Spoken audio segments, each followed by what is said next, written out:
Bienvenue à tous chez Thérapie Capsule. Merci beaucoup pour votre participation. Merci de vous abonner. Merci si vous aimez ces vidéos, de les partager, de les liker et surtout de mettre des commentaires avec vos expériences, avec vos avis, avec vos astuces à vous-même aussi, parce que ça peut servir vraiment à toute cette communauté. Voilà. Donc aujourd'hui, on va rentrer dans le vif du sujet. On va parler des 7 signes différents qui permettent d'identifier, de reconnaître une relation toxique. Alors, une relation toxique, c'est quelque chose de fréquent, ça arrive, ça peut être aussi bien une relation professionnelle, amoureuse, amicale, une relation avec un voisin. C'est quelque chose qui va avoir un impact assez important sur votre vie, qui va vous déstabiliser, déstabiliser l'image de vous, la confiance en vous, l'estime de vous, vous apporter quelque chose de mauvais. Alors souvent, la plupart du temps, quand en fait c'est une relation toxique, c'est que l'une des deux personnes, voire les deux, ont des difficultés relationnelles importantes.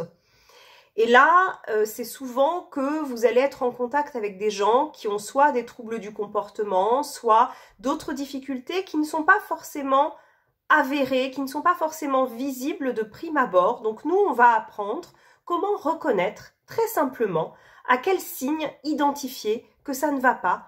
Parce qu'il faut l'identifier le plus rapidement possible pour ne pas rentrer dans un processus où finalement c'est difficile après d'en sortir. C'est un véritable piège, une relation toxique, parce que souvent il y a des bonnes choses, il y a des mauvaises choses, tout est mélangé, on ne sait plus très bien, et on finit par s'y perdre, par y perdre son latin, par perdre beaucoup de temps, et ça a des conséquences sur le reste de la vie.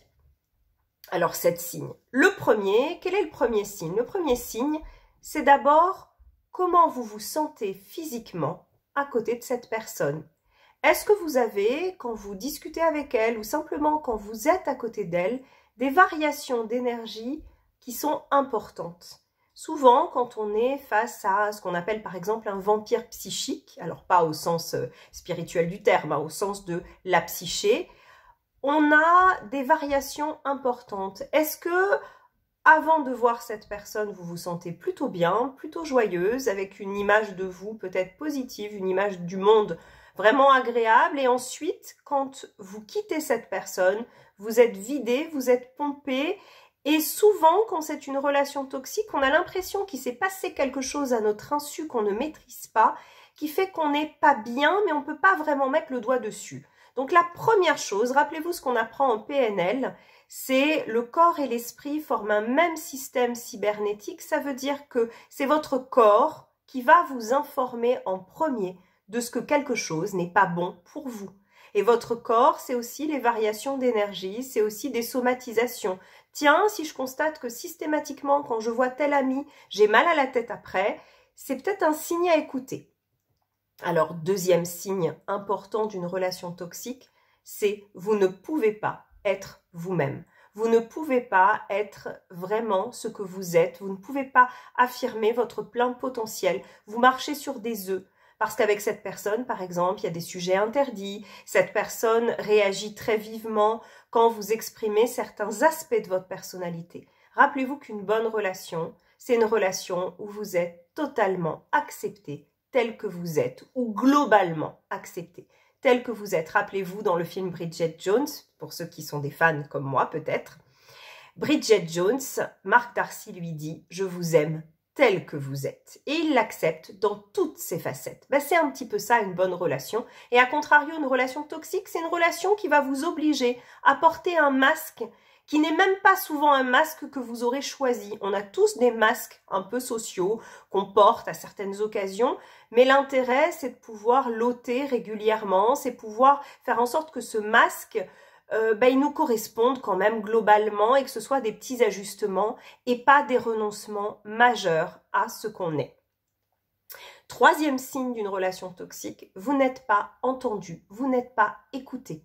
Cette personne ramène tout à elle ou déforme vos propos, ne vous entend pas dans votre réalité, vous ne pouvez pas l'exprimer. Et ça, c'est une violence très importante parce qu'on a tous besoin d'être entendus, d'être accueillis, d'être valider aussi un peu dans ce qu'on est, dans ce qu'on vit. On a besoin que la personne en face de nous fasse preuve d'empathie. C'est à ça que servent les neurones miroirs dont on parle souvent, c'est-à-dire ça nous permet de vivre quasiment en instantané ce que vit l'autre en face de nous et de le comprendre. Et là, dans une relation toxique, malheureusement, ça va pas être le cas, ça va être compliqué et c'est pas quelque chose de bon pour vous. Quatrième signe important, c'est une relation dans laquelle l'égalité et la réciprocité n'existent pas. Alors bien sûr, dans toute relation, on ne fait pas des comptes d'apothicaire. Bien sûr qu'il y a des moments, peut-être vous allez apporter plus à l'autre, mais normalement ça doit se rééquilibrer au fur et à mesure. Et là, ça n'est pas le cas. C'est une relation dans laquelle vous pompez dans vos ressources, vous donnez et vous ne recevez pas en échange quelque chose de valeur. C'est aussi une relation où l'image de vous n'est pas bonne, c'est-à-dire qu'il n'y a pas une vraie égalité. La personne qui est avec vous dévalorise subtilement, porte un peu atteinte à ce que vous croyez sur vous, elle appuie là où ça fait mal, peut-être sous forme des fois de plaisanterie. C'est pas toujours avéré, c'est pas toujours quelque chose qui se voit directement. Ça peut être des comportements passifs-agressifs avec des petites piques, avec des remises en cause subtiles mais qui n'en sont pas moins quand même extrêmement dommageables et qui vous font peut-être du mal. Donc ça, c'est extrêmement important. Tous ces signes, bien sûr, il peut y en avoir quelques-uns. Plus ils sont nombreux, plus ça veut dire que c'est une relation toxique et c'est une relation dans laquelle vous n'allez pas du tout pouvoir vous épanouir. Une relation toxique, c'est aussi une relation dans laquelle vous n'allez pas pouvoir vivre vos valeurs, vos passions, ce que vous êtes. Vous allez un peu rogner sur vos limites, sur vos frontières. C'est quelqu'un qui ne va pas respecter ce qui est important pour vous. Vos valeurs, c'est essentiel pour vous. C'est quelqu'un qui va empiéter sur vos plates-bandes. C'est quelqu'un qui, quand vous allez fixer des limites, et ça c'était le 5e signe, pardon si je ne l'ai pas dit, quand vous fixez des limites qui sont importantes, les limites, ce que je veux, ce que je ne veux pas dans une relation, c'est ce qui définit aussi qui je suis. Ça s'inspire de mes valeurs, ça s'inspire de ce qui est important pour moi et de ce qui doit se retrouver pour que je me sente bien. Et les limites, normalement, quand c'est une bonne relation, la personne en face de vous, elle va les entendre, elle va les respecter. Malheureusement, dans ce type de relation toxique, c'est pas le cas et au contraire, les gens qui ont des troubles du comportement, des troubles de la personnalité, notamment narcissiques, pervers narcissiques, contrôlants, passifs-agressifs ou autres, c'est des gens qui prennent un malin plaisir pour ne pas respecter vos frontières, pour les dépasser, pour être eux dans le contrôle de ce que vous êtes. Ça nous fait passer au 6e signe. C'est une relation dans laquelle il y a du contrôle et du pouvoir, dans laquelle vous êtes traité plus comme un objet que comme un sujet. C'est une relation où, quelque part, là où il y a du contrôle et du pouvoir, il n'y a pas d'amour, il n'y a pas d'amitié, il n'y a pas de sentiment. On ne peut pas chercher les deux en même temps. C'est soit l'un, soit l'autre.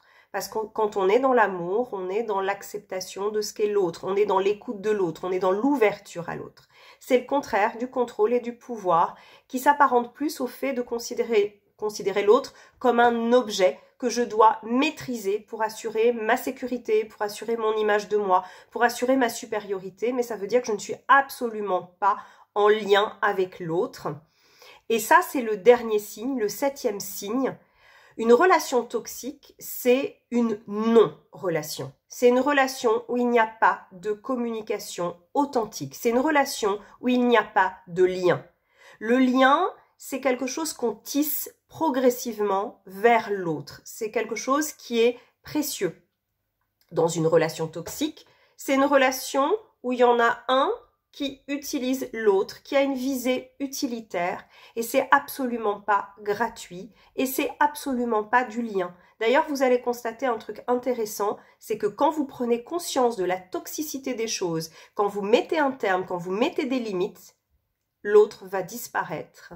Et souvent, ce que les gens disent et qui est très intéressant quand ils ont mis fin à une relation toxique, et c'est difficile, souvent, parce qu'il y a des alternances de chaud et froid, il y a des bons moments, il y a des choses en apparence qui peuvent nous attacher. Quand on met fin à une relation comme ça, c'est très curieux, il ne reste rien. Il ne reste que du sable. Souvent, la personne toxique, elle passe à quelqu'un d'autre comme si elle ne vous avait jamais connu. Et ça, c'est le signe, et le 7e signe, que cette relation n'en a jamais été une. Le mot relation, c'est mettre en lien, c'est tisser du lien. Ça veut dire c'est tisser un pont entre moi et l'autre. Et dans une relation toxique, il n'y aura jamais de pont, puisque la seule personne qui a le droit d'exister et de s'épanouir dans cette relation, c'est l'autre. C'est une relation unilatérale, il n'y a pas de place pour deux. Et ça, on l'a déjà vu dans des vidéos antérieures que je vous invite à consulter sur les relations toxiques, les narcissiques, les pervers narcissiques et autres. C'est des relations où finalement l'altérité, le fait d'avoir le droit d'être différent, n'existe pas. Vous comptez pour l'autre dans la mesure où vous occupez une fonction dans son théâtre intérieur, mais c'est lui qui vous distribue le texte de la pièce et vous ne devez pas en dévier. Ça n'est absolument pas quelque chose qui peut vous permettre de vous épanouir.